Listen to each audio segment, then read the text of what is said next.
Hello and welcome to another episode of Squirtified Engineering. I'm Sprutis, and if you're new to the channel, you know what to do. You need to subscribe so you can stay up to date with all my different projects.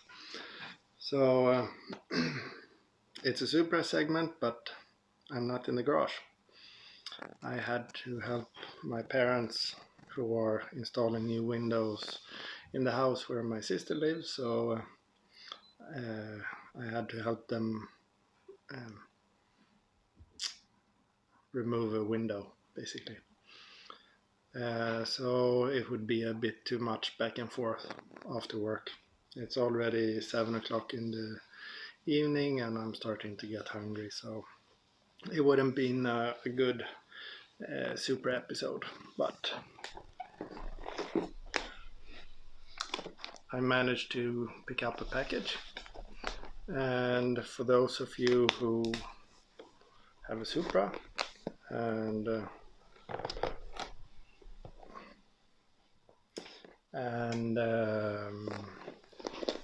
frequent different Facebook groups about Supras, or one of the best source of information, Supramania. Maybe it's even on Supra forums. But to begin with, we have a CPS, so cam positioning sensor, which is reading the rotation of the exhaust camshaft. And within this setup we have three sensors. So one is measuring or counting the entire revolution, while there are two other sensors who are doing the TDC check. And these stuff get old, they basically wear out due to heat and whatnot, and you can get, and the problem then is the sensor itself. The other things, like if there is if there is an oil leak or something like that, then you can easily fix it. More on that later. But up until recently, we haven't really had a good way to achieve better crank and cam signals. So those three make up for both cam sync and crank rotation. So what someone discovered, someone at Supramania, so go there if you want to read in on it. So I won't go into much detail about that because I have no credit to take there. But what you need to do is go online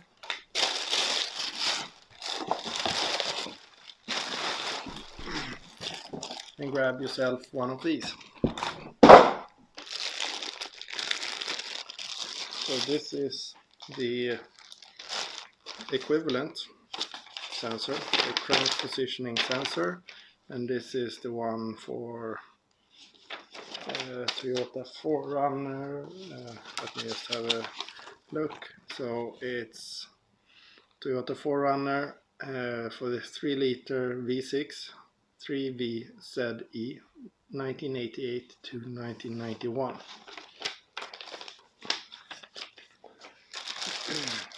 This does not fit in my engine, but that's not what we want here. It looks pretty nice, but size wise, too big. Maybe we have the same number of cogs, don't know, but yeah, it's brand new. So what do I need? A brand new, it's a distributor for a different engine than what I have. Let me show you. And for those of you who know, you already know.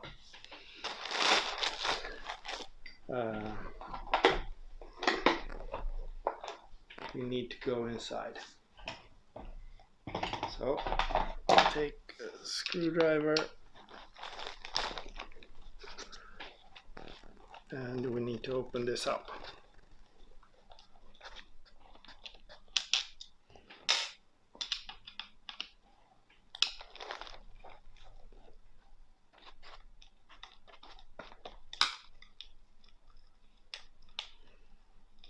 Many screws. So while I'm undoing these screws, if you're noticing that something is different, then it's because I ran out of batteries in my EOS 60D, so instead of using that one in combination with my Rode Video Mic Go, come on, seriously?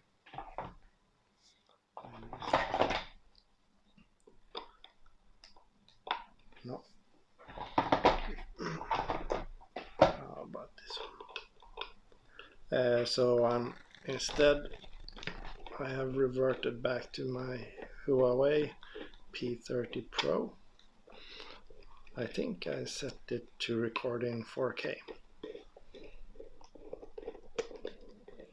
Maybe. So perhaps you would see a difference in quality.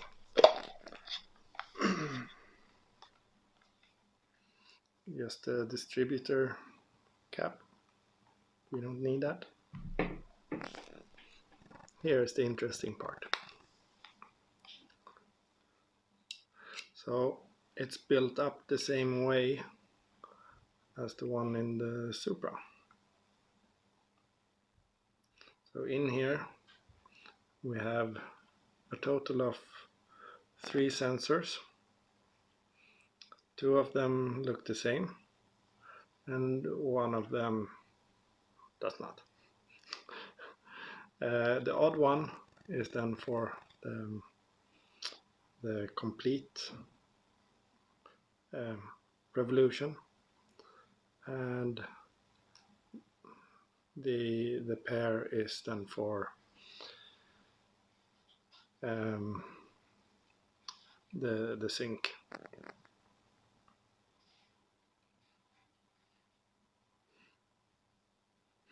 It even smells brand new, so that's cool. So we have this, and then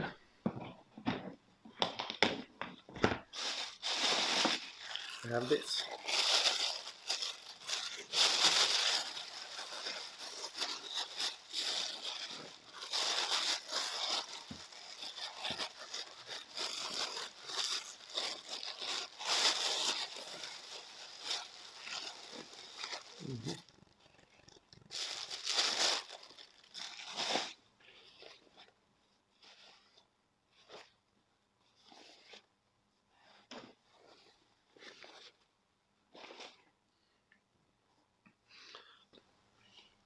This is not my original one, but or maybe it is.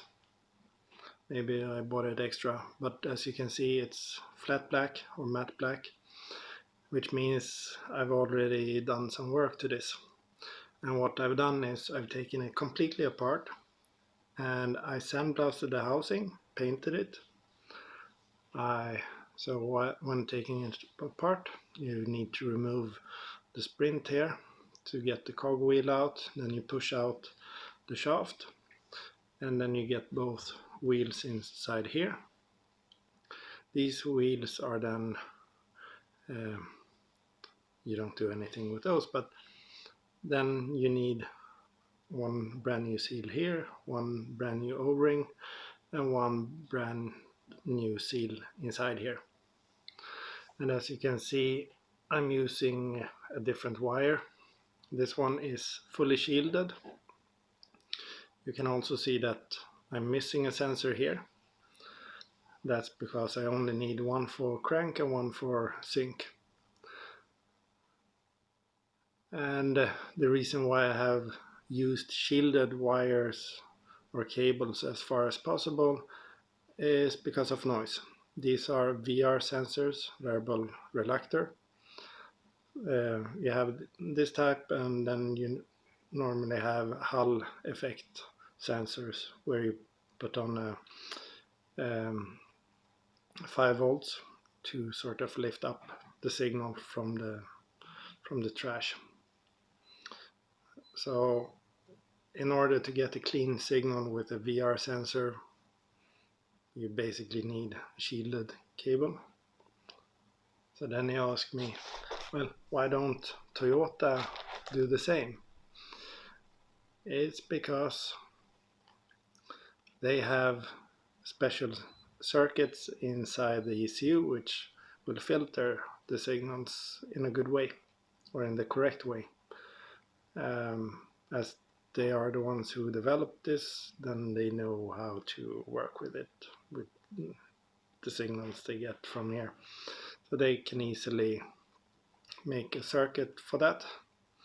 My ECU Mega Squirt 3 with the MS3X extra card does not really have that functionality.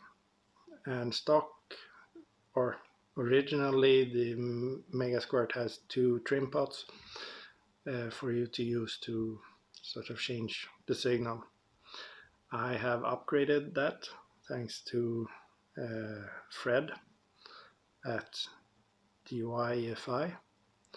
So he sent me a LM something based circuitry which inputs the signals from the VR sensors, and then it adapts it automatically, so it will send out a nice clean square wave signal to the CPU in the ECU.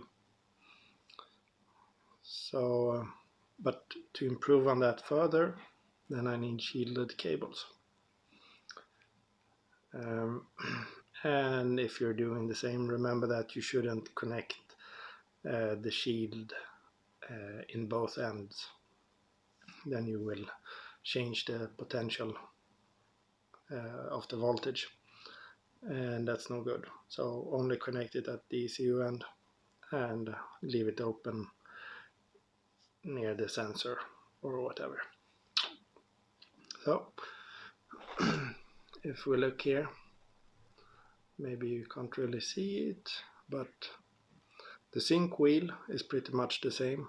The trigger wheel, or the revolution, the speed wheel is basically the same, maybe a bit different in height.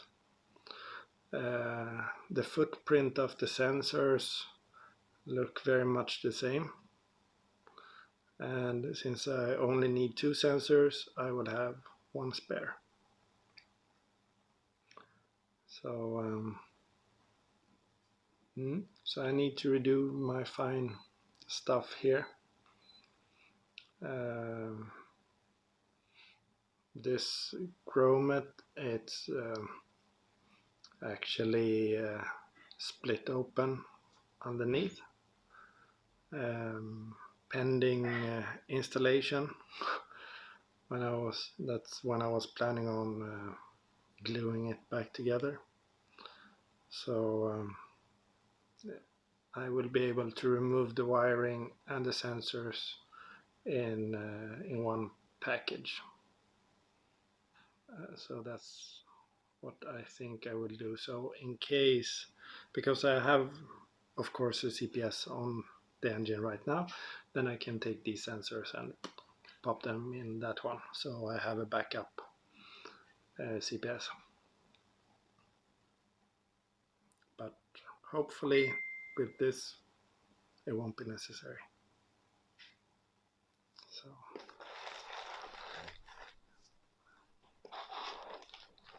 let's have a look at the sensors themselves. So since I haven't installed all the screws in the one I intend to use, I will start with this one. It's not even the correct screws.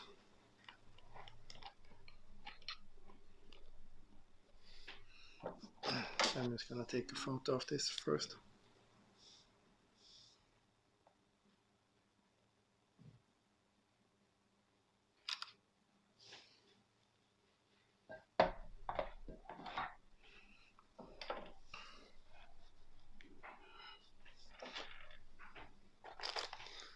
And apparently I can only film for 10 minutes at a time.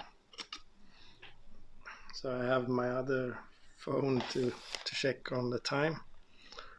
I've already made that mistake once. So that's one screw. And then let's see.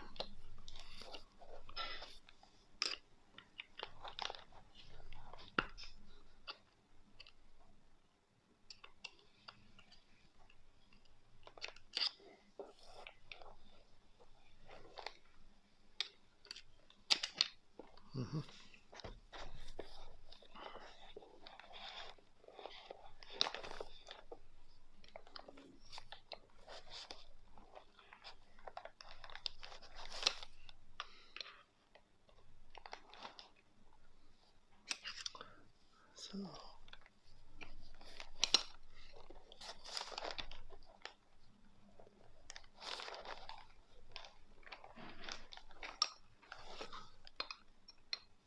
that's one sensor out.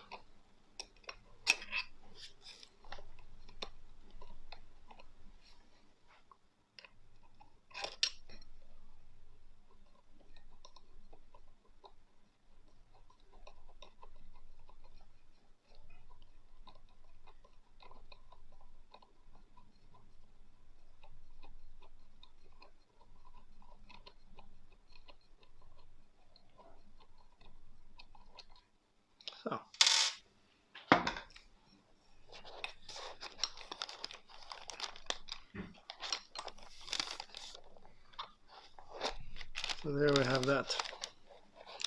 And if we look at so you have this bakelite. This one looks almost okay. There are some surface cracks. The other one is, yeah, it's a tiny bit better. But I wouldn't say perfect. So then we can do this. And then I have the grommet. And then of course, another picture.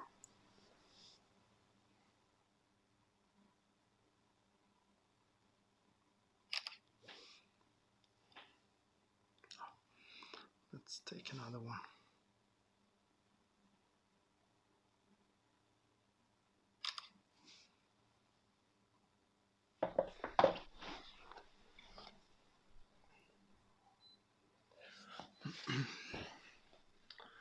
So then we can, this one we want to keep, but take this to the side. We can take this one to the side as well. And I don't want to destroy my glass table. I've heard that's a bad thing. So maybe I can even reuse the screws holding the sensors.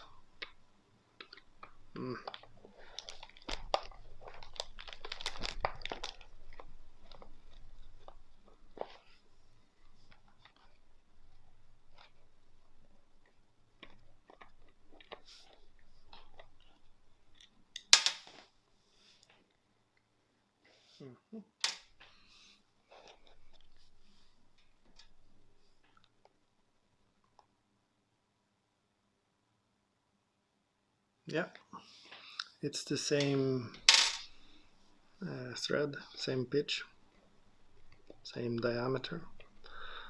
So I would be using these screws. The ones that I had in my CPS, they were stuck. So I couldn't reuse them.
Everything is magnetic.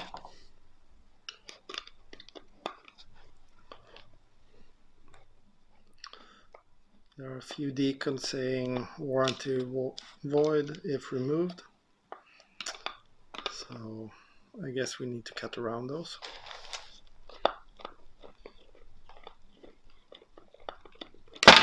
Whoops.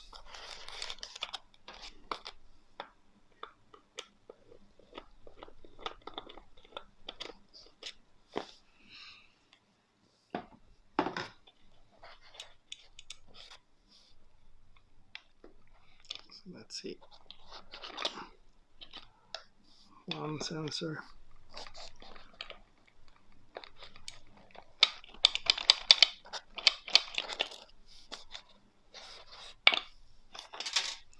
Two sensors.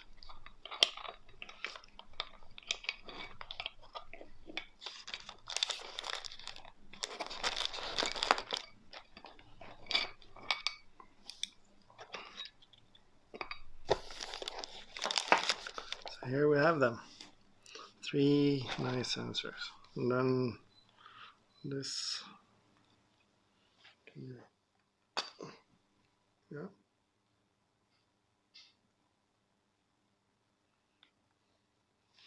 So I guess if you have a V6, cut this piece off, make a 3D print a new lid, and then you don't need the distributor. Much nicer.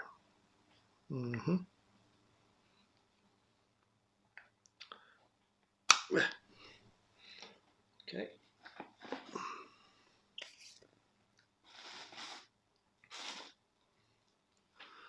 So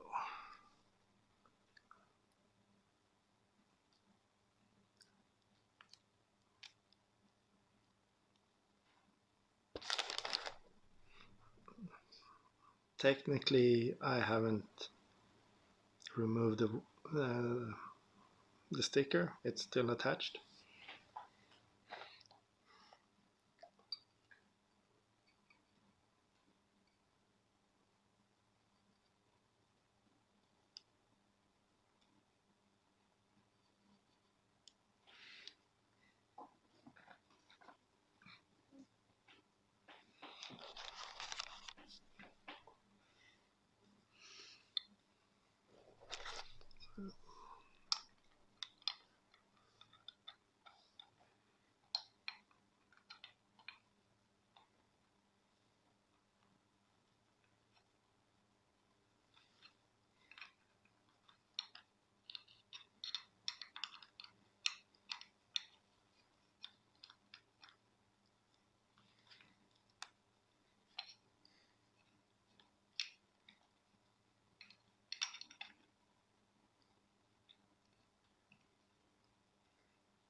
So there we go.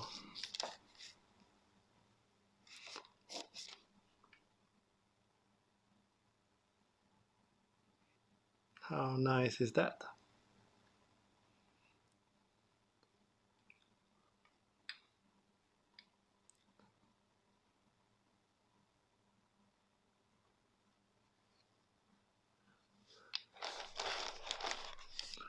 It's like a completely brand new cam positioning unit. And it comes with a spare sensor.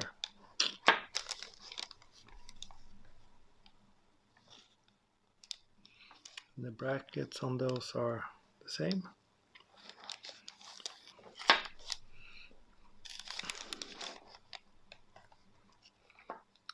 The grommet in this one is a bit different, so I need to reuse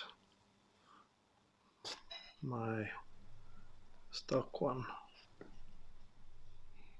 like so.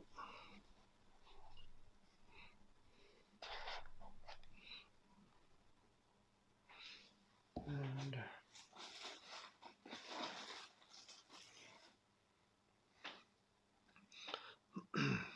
this is how it was routed before, if you can see. So I will do the same. I will try and have shielded cables as far as possible. So these, they will go for a small loop and then go in this cavity and then out the grommet. These will basically be forced in this way, the same as the other one, with the help of shrink tubes containing glue, and then out the grommet. And then I actually have I have 3 leads for each sensor, so 6. So I have no. Okay, so I also had the another old sensor. This one was in worse condition, more cracks, and the wiring is quite brittle. What I could do is, if I don't want to cut off as much, then I can simply wrap the cables in aluminum foil, put shrink tube on top of it, and just make sure that it's connected with the shield in the other wires. Basically the same thing.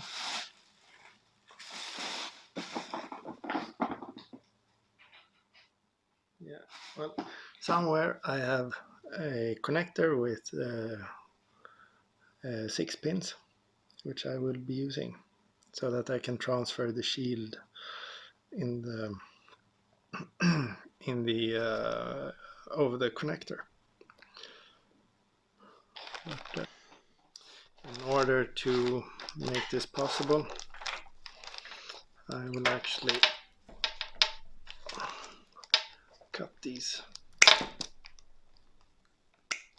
like so.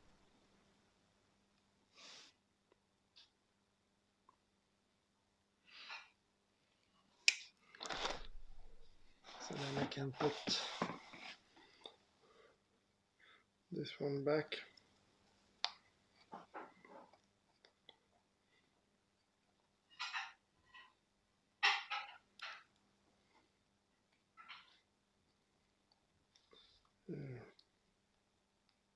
Oops. Almost. Come on.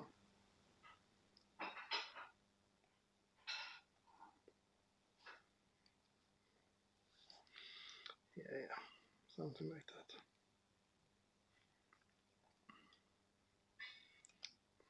Nothing removed here, nothing to see.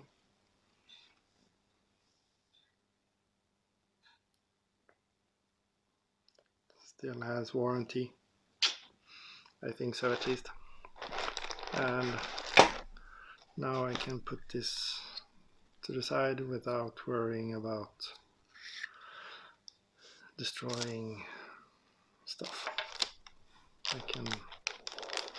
So the sensors are protected in this one, and this spare sensor can go in something. But yeah, so I think we will end this episode here. A lot of talking, but you saw some nice stuff which will never be used by me.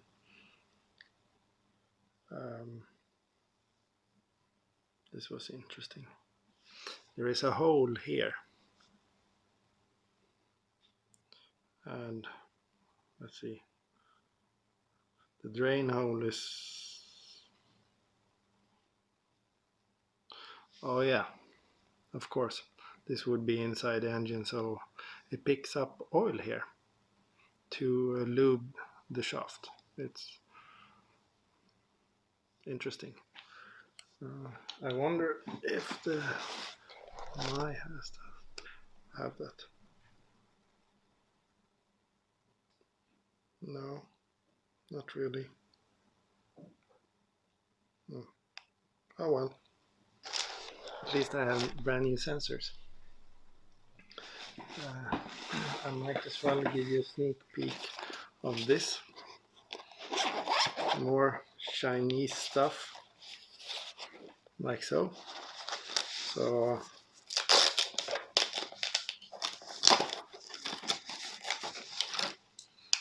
my new connector press.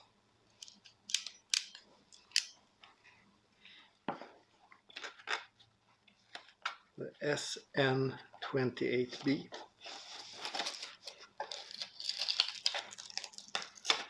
Oops.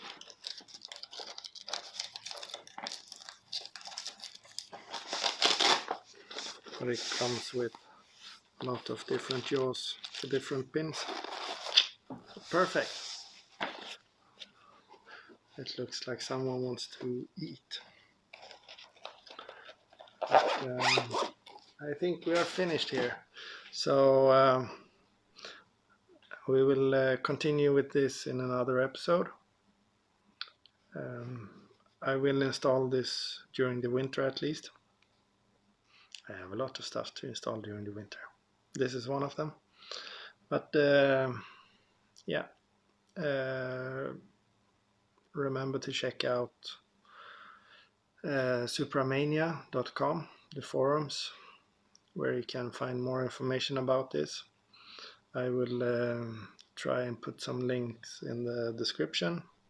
Hopefully I will remember that. And I mean, I had a hard time finding this in Europe, so I actually imported it from the US via eBay, which I do with a lot of stuff. But so I mean, you guys in the US, you pay around $50 for something like this. I would need to pay the shipping costs, the customs fees, the tax fee, so maybe 30-40% more, something like that. But yeah, I mean, brand new sensors, it's worth it. I pay more for other sensors, so this is good. And I get 3, and out of those 3, 1 is a spare, so that's cool. How often do you have a spare sensor? Not often. But yeah, thank you very much for watching. Please like and subscribe. Remember, it's very important that you do that, and I'm very grateful for all of you who already have subscribed. So thank you very much for that. But for the rest of you who isn't subscribed, please do so. There are some links somewhere. But stay safe, take care, and I will see you in the next episode. Bye.